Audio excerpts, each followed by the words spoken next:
جک او مور یې لوري له مارچ میاشتې راهیسې د کرونا وایرس له امله په کور کې ایسار دي. دوی اوس د یو سفر لپاره تیاری نیسي.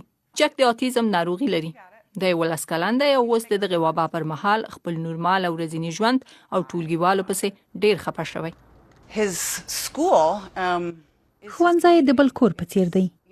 هغوی د کورنۍ د غړو په څیر دي.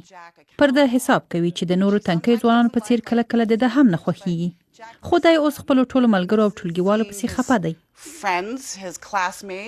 د ټولنیز واټن تر ټولو سخت اړخ د جک لپاره همدا دی. هو 100% کې سږ وړی به د جک لپاره د ساترۍ دغه ډول کمپونه هم نه وي. دا ډول کمپونه له هغو ماشومانو سره چې د ودې معلولیت لري مرسته کوي چې سره یو ځای شي.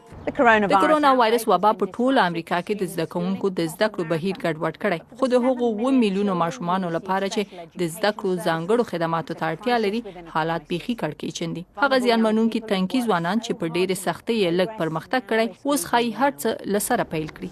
کریستین جانا په بروکلین کې د سپیچ تراپي یا وینا د درملنې یو پروګرام چلوي.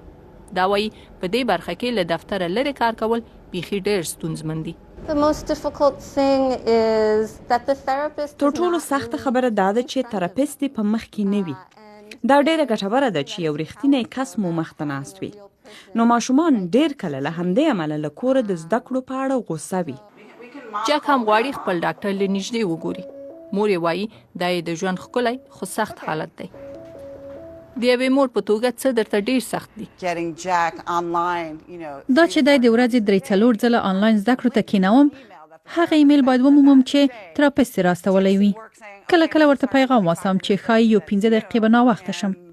کله د دروازې زنګ ووهل شي، بیخي سرګرداني ده.